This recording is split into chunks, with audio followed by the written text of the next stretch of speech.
Assalamualaikum warahmatullahi wabarakatuh, saudara-saudaraku sebangsa dan setanah air, dimanapun kalian berada ya. Berjumpa lagi dengan saya di Gaspol Update. Gimana teman-teman? Sudah pada tahu nggak nih? Tahu apa bang? Tahu gejrot? Nah bukan lah ya. Jokowi dianggap melanggar adat ya, adat suku Lampung ya, atau adat apa namanya ya, masyarakat Lampung lah begitu. Karena telah menginjak kepala kerbau dan itu dianggap melanggar, bahkan dianggap menghina adat setempat ya. Kata mereka ya yang terafiliasi dengan partai dan buhir yang selama ini memang benci kepada Pak Jokowi. Lah Jokowi ini kan pihak yang diberi gelar. Kalau memang dianggap melanggar, kenapa nggak pihak penyelenggara yang disalahkan? Kok malah Jokowinya, ya ta? Ya ta? Hah? Kok makin kelihatan kalian itu koplaknya kagak ketulungan ya? Kalau ingin menjatuhkan Jokowi nggak begitu caranya. Jokowi nggak bakal jatuh, justru kalian yang akan delosor sendiri. Nggak percaya? Tengok aja nanti ya. Nah, bagaimanakah videonya dan bagaimanakah respon netizen? Mari kita tonton bersama, kemudian mari kita komentari bersama di bagian akhir video. Ini dia.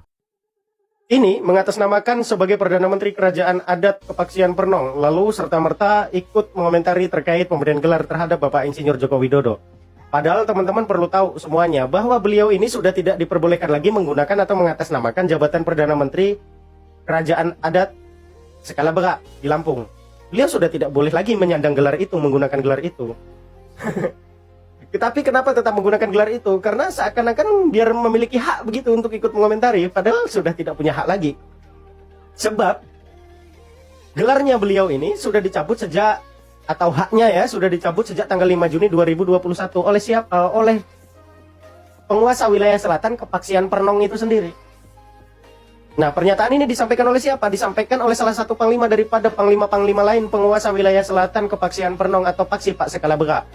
Siapa perwakilan itu? Perwakilan itu adalah Yahudin Haikar SH, atau yang saat ini memiliki jabatan sebagai Panglima Tapak Belang. Panglima Tapak Belang ini menyatakan bahwa Ike Edwin atau Dang Ike ini tidak boleh lagi mengatasnamakan atau menggunakan jabatan Perdana Menteri Kerajaan Adat Skala Berak untuk ikut mengomentari, ikut memberikan pernyataan, serta ikut dalam terkait permasalahan publik yang lainnya, aktivitas publik yang lainnya. Ini sudah tidak boleh diperbolehkan lagi. Ini sudah tidak diperbolehkan lagi terhadap Ike Edwin. Namun kenapa Ike Edwin masih tetap menggunakan gelar tersebut? Haknya sudah dicabut sejak tanggal 5 Juni 2021. Kita tidak tahu ada apa sebenarnya yang terjadi sehingga beliau tetap menggunakan gelar tersebut padahal sudah tidak diperbolehkan lagi. Kita tidak tahu terkait hal itu. Nah, dan kemudian terkait komentarnya, seharusnya raja-raja hadir. Hanya raja-raja yang boleh untuk ikut memberikan gelar itu. What? Mohon maaf, tidak ada satupun orang yang ditunjuk untuk menjadi satu-satunya raja di Lampung atau menjadi pemimpin seluruh Lampung. Tidak ada. Sekalipun itu Raden Intan II. Raden Intan II itu raja bukan raja. Dan kemudian Sultan Minak dan yang lainnya raja bukan raja. Itu raja semua yang hadir. Ada Sultan, ya kan? Ada Minak, itu raja semua. Cuman penyebutannya bukan raja. Ada nama lain begitu. Tapi nggak tahu. Kok bisa beliau bilang harusnya raja yang lain? Siapa saya tanya? Siapa? Satu-satunya raja di Lampung siapa? Nggak ada. Lampung itu bersatu atas nama memiliki identitas yang sama. Akhirnya menjadi satulah Lampung itu, bersatu padu. Dan kemudian terciptalah ja ujung danau ranau liuh mitwai kanan sampai pantai Laut Jawa. Pesisir ki pepadun jadi say di lom lambang. Lampung say kaya raya. Lampung say sang bumi ruai jurai. Ini bukti daripada persatuan seluruh rakyat Lampung atas dasar identitas yang sama. Tidak ada satupun satu-satunya raja yang ditunjuk untuk menjadi pemimpin seluruh Lampung, seluruh wilayah Lampung. Tidak ada. Sekalipun Raden Intan II. Raden Intan II itu sendiri pun, itu raja daripada kepemimpinannya di wilayahnya sendiri. Karena memiliki wilayah. Nah, kenapa kok Raden Intan terkenal? Raden Intan terkenal bukan karena beliau sosok raja, tetapi karena beliau adalah simbol daripada perlawanan melawan penjajah Belanda kala itu. Jadi raja yang mana yang dimaksud? Bukankah yang hadir daripada 5 tokoh tersebut, para penyimbang itu adalah raja? Beliau kan raja semua. Hanya panggilannya saja yang berbeda. Sultan, Minak, dan lain sebagainya. Lampung itu terbagi menjadi dua bagian, dua wadah, memiliki dua wadah. Saibatin, Pepadun. Nah, di dalam Saibatin dan Pepadun ini memiliki berbagai struktur lembaga kelembagaan. Kedatuan, kepaksian, penyimbang, marga, buai. Dan daripada setiap struktur ini memiliki raja masing-masing. Yang panggilannya itu berbeda-beda. Bukan raja panggilannya. Jadi atas dasar apa? Raja yang mana yang dimaksud? Yang jelas sampai di sini teman-teman, kita mendapatkan informasi dari orang yang berhak untuk memberikan informasi kepada kita. Saya langsung mendapatkan informasi dari beliau. Dan kemudian ditambah serta didorong dengan informasi daripada media. Bahwa secara sah, Panglima Tapak Belang menyatakan beliau sudah tidak punya hak lagi untuk menyandang, mengatasnamakan jabatan Perdana Menteri Kerajaan Adat skala berat, untuk ikut campur memberikan pernyataan, memberikan komentar, serta ikut andil dalam aktivitas publik yang lainnya. Itu sudah tidak diperbolehkan lagi. Jelas sampai di sini teman-teman. Makanya kita nggak tahu ini ada unsur apa kok ikut komentar gitu loh. Wallahu a'lam bishawab. Salam sehat, salam sejahtera, salam NKRI merdeka. Assalamualaikum. Dan kirinya kok sepertinya saya tidak asing gitu ya dengan mereka berdua ini ya. Aduh. Kayaknya mereka berdua ini yang kemarin ikut demo gitu ya. Bukan ikut demo bang, memang mereka itu korlap demo. Mereka memang sengaja diimpor dari Jakarta, bener nggak? Atau memang ini warga Lampung? Saya tidak tahu ya. Saya cuma menduga saja, saya tidak menuduh. Tetapi seperti yang disampaikan oleh netizen baju merah barusan, ya sebetulnya itu adalah orang yang sudah expired, yang sudah kedaluarsa. Nggak usahlah ikut ngomong-ngomong lagi karena masa jabatanmu udah habis, kurang lebih seperti itulah. Ya beginilah cara mereka dalam menjatuhkan Jokowi ya, dengan cara yang sangat soak. Lanjut.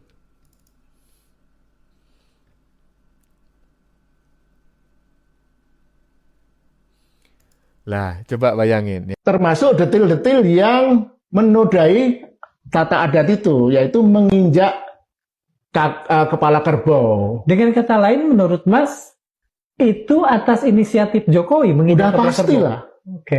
Nggak mungkin kalau orang lokal ada gestur apa coba menginjak. Biasanya yang saya tahu, yang saya pelajari, referensi yang saya dapat, memang ada penyembelihan kerbau, adat Kedaton itu ya. Itu memang ada mungkin anugerah itu memotong kerbau atau kambing. Tapi biasanya ya udah dimakan bareng-bareng, kemudian kepala kambingnya ditaruh di mana gitu, bukan diinjak.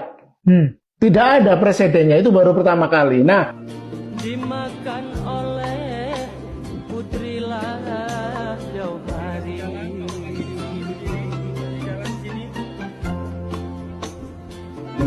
Makalah diri berminat.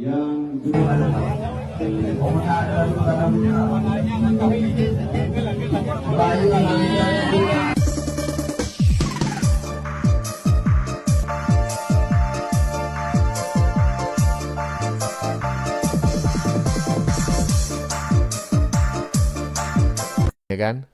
Jokowi dianggap menodai detil-detil adat ya. Dengan kata lain menodai ya melanggar adat lah, kurang lebih seperti itu, karena menginjak kepala kebo ya kan.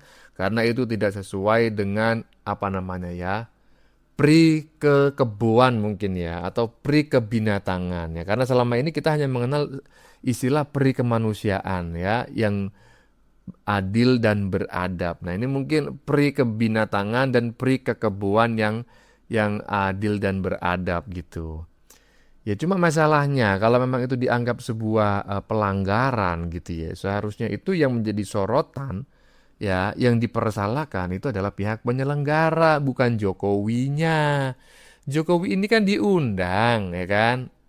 Diundang dalam rangka penganugerahan ini. Kalau Jokowi datang ke Lampung ini, ya nggak tahu ya, datang sendiri apa diundang ya.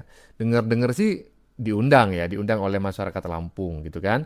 Nah kemudian dari Lampung dia diberi penghargaan. Loh kok ngapain Jokowinya yang disalah-salahkan gitu loh. Aduh, kocak. Lanjut. Jokowi ini memang jago buat provokasi ya. Bikin orang kepanasan ya. Di lawatan pertama di Lampung, dia melakukan sebuah prosesi yang menurut saya agak provokatif, yaitu menginjak kepala kerbau. Tahu apa yang terjadi? Teman-teman dari PDI Perjuangan langsung kebakaran jenggot. Wah, apa ini maknanya? Karena memang itu sebuah ritual, tapi maknanya, cocokologinya itu pas. Padahal saat itu Pak Jokowi itu sifatnya diundang gitu loh. Jadi sebenarnya yang cari masalah yang ngundang nih. Nah, tapi buat kawan-kawan PDIP, tenang aja. Gua kali ini belain lu lah teman-teman ya. Kita buat tual balasan nih. Gua buatin nih, ya kan? Kita injak kepala gajah. Nah, kayak seru aja perseteruan dua partai merah ini. Kita nikmatin aja. Saya nggak keperlu siapa-siapa. Anggap aja hiburan, ya, daripada kita hiburannya dengerin pidatonya Giant. Beta lupa mamai.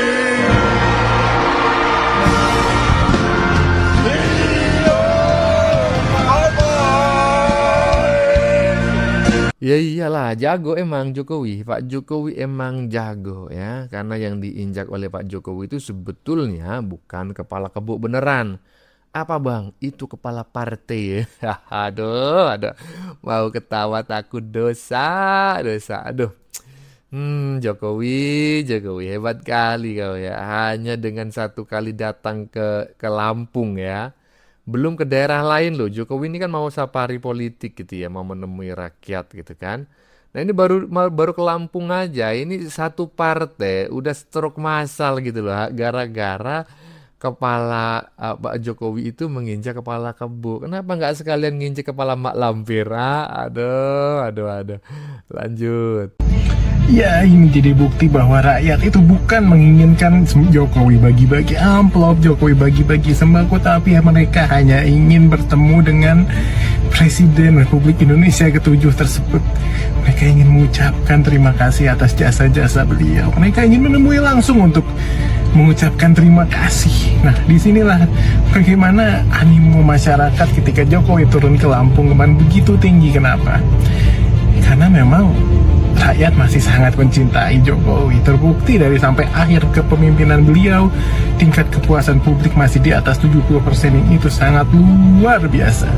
Jadi jangan ada lagi lah ya tuduhan rakyat cuman mau bagi-bagi, cuman mau dibagikan sembako doang, rakyat cuman dibagikan amplop. No, itu menyinggung hati rakyat, karena rakyat memang mencintai Jokowi. Ya memang betul ya, Jokowi itu dicintai oleh rakyat bukan karena sembakonya. Jadi kalau selama ini ada yang mengatakan, oh Jokowi efek itu karena pemberian sembako. Jokowi memberi sembako itu di mana sih? Kan cuma di Jakarta aja gitu loh, ya kan? Di depan istana. Pernah nggak Jokowi itu ke daerah terus bagi-bagi sembako dalam jumlah banyak? Nggak ada. Yang ada itu bagi-bagi kaos ya, dilempar-lempar itu dari mobil itu kan. Nah, jadi nggak bener kalau rakyat itu ingin bertemu Jokowi karena sembakonya. Ya enggak lah, enak aja. Lanjut. Jujur, gue respect sama sikapnya Presiden Prabowo ketika si Joko Dok berusaha cari muka. Ya, dengan harapan anaknya tuh bisa 2 periode. Perhatiin juga Ibu Megawati dan Pak SBY. Mereka sama-sama mantan presiden. Tapi mereka justru masih aktif menyampaikan pandangannya soal bangsa sesuai dengan peranannya masing-masing. Woi Joko Dok, lu punya otak dan hati nggak sih? Stop terhipnotis sama si Joko Dok. Faktanya, Joko Dok orang yang jelas tidak sama sekali memiliki kepedulian terhadap rakyat di tengah situasi kondisi negara saat ini. Keliling Indonesianya Joko Dok bukan demi rakyat, bukan wujud kepedulian terhadap rakyat, tapi si Joko Dok sedang mewujudkan ambisinya yang tamak akan kekuasaan. Hidup Joko Dok, Raja Kodok. Kader PDIP yang stres, ya, mulutmu yang nggak punya hati, otakmu yang rusak, ya kan?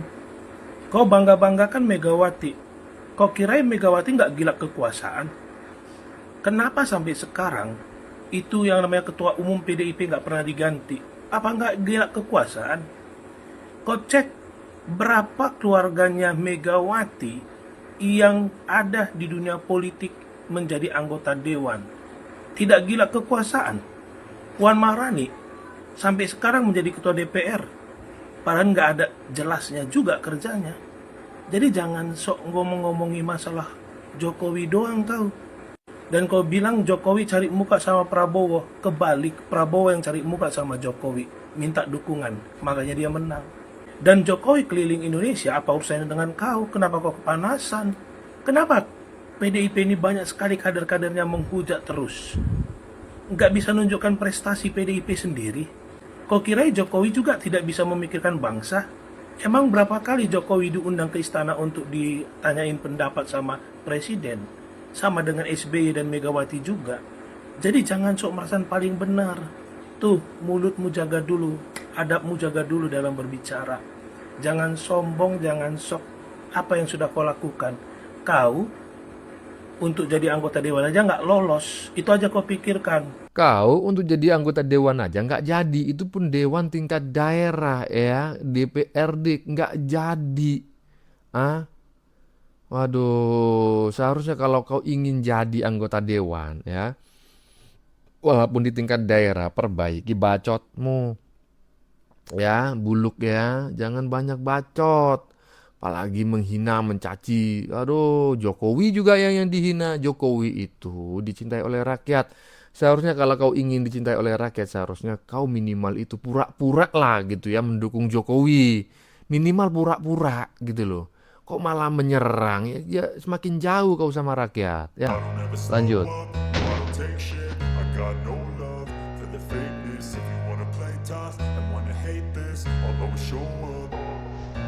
I don't ever slow up, no I don't take shit. I got no love for the fakeness. If you wanna play tough and wanna hate this, I'll always show up and make a statement. I don't ever slow up, no I don't take shit. I got no love for the fakeness. If you wanna play tough and wanna hate this, I'll always show up and make a statement. Everything I do so instinctive and so passionate. Every word I move so descriptive like an adjective. I got a vendetta against people who patented being negative when you should be getting after it. I got facts over tracks, this and that. Spitting slow, speaking fast, I could roast, I could gas. Think I'm okay at last, but I don't know if that can erase all the past. And the pettiness, a reflection of the emptiness. Hilarious, you think you're worth my time, you're delirious. Mysterious, because you are behind a fake exterior. Inferior, you know I'll always be a bit superior. Pak Jokowi tidak pernah memenangkan Pilpres, walaupun Ibu Mega menjabat Presiden 2004. Memenangkan pemilu 99, tidak pernah menang sih. Dan kemarin 2024 mencalonkan Ganjar, kalah juga. Ya tadi kan kau sampaikan bahwa PDIP punya kekuatan sendiri tanpa bantuan dari Pak Jokowi. Itu tersirat kau sampaikan. Nah kita mau sampaikan juga, PDIP tanpa Pak Jokowi tidak pernah memenangkan Pilpres. Walaupun Ibu Mega menjabat Presiden 2004. Memenangkan pemilu 99. Tidak pernah menang sih. Baru menang ketika Pak Jokowi hadir. Jadi begini ya. Dan kemarin 2024 mencalonkan Ganjar, kalah juga. Kan gitu loh. Bagaimana gitu loh. Nah itu fakta politik yang semua orang tahu. Sebenarnya ya fenomenanya bisa dibalik gitu juga loh. Bagaimana Bisa dibalik juga. Jadi, Pak Jokowi menang gitu kan karena dicalonkan oleh PDIP. itu soal kan dibalik. bahwa kekuatan rakyat yang memenangkan. Kemenangan satu partai politik tentu ini merupakan interaksi dan partisipasi dari banyak pihak begitu. Ya dulu nggak partisipasi. Jangan sampai kemudian ini kita terlalu jumawa dan sangat arogan. Ya. Demi sehatnya demokrasi, kita buktikan saja nanti pada 2029. Pada titik itu akhirnya. Pada titik itu. Buktikan aja nanti di 2029. Terus tadi ada yang ngomong, coba kalau dibalik, emangnya kalau PDIP tidak mencalonkan Pak Jokowi, mana bisa Jokowi menang? Lah, bentar dulu nih ya. Bukannya kemarin mencalonkan Ganjar dan juga Mahfud MD yang katanya tokoh sebesar itu pun kalah gitu loh. Ini aja udah jadi cermin. Bener apa kata Bang Mardiansyah Semar ya kan? PDIP tanpa Jokowi tidak pernah menang pada pemilihan presiden dan itu fakta kok ya. Bu Mega aja, mohon maaf nih, jadi presiden juga bukan karena dipilih sama rakyat. Mohon maaf banget nih, ini adalah sebuah fakta, sejarah, dan siapa yang bisa menolak fakta itu? Gimana guys kalau menurut kalian ya? Saya kok nggak suka begitu ya kalau ada yang tiba-tiba membolak-balikan fakta dan sejarah. Lagian sekarang orang-orang tuh pada milihnya itu bukan gara-gara parpol loh, tapi sosoknya. Ya, gimana guys kalau menurut kalian ya? Pendapat kalian boleh banget tulis di kolom komentar. Jangan lupa di like videonya, di subscribe juga channel Yuda Media HD-nya. Thank you udah nonton sampai selesai. Sampai jumpa di video selanjutnya. Bye-bye. Partai Kebo tertawa, Jokowi injak kepala kerbau. Masa ex-presiden mainnya lokal? Nggak tahu loh ya. Orang yang mainnya lokal ini orang yang pernah mengalahkan calonmu ya, si Uban sama si Semaput itu, Profesor Semaput, dengan suara 16%. Kau menghina orang yang sudah berhasil, itu sama aja begini loh. Kau mengomentari ahlinya ahli gitu loh. Seorang yang sudah ahli kau komentari, sementara kau track recordnya nggak pernah menang sama sekali. Koclak. Bang, komentarin yang mana bang? Yang depan tadi itu, yang depan, bukan mbak-mbak baju merah barusan, enggak. Yang paling depan tadi tuh loh, yang foto tadi tuh ya kan? Iya. Bagaimana menurut kalian? Keputusan ada di tangan Anda. Silakan tulis pendapat Anda di kolom komentar, baik Anda yang setuju maupun yang tidak setuju dengan isi konten ini. Sebelumnya saya memohon maaf yang sebesar-besarnya ya jika dalam penyajian konten ini ada kata-kata yang menyinggung, kurang tepat penggunaannya, atau ada data yang dianggap keliru atau salah. Saya memohon maaf yang sebesar-besarnya. Kita jumpa lagi di lain video. Salam NKRI.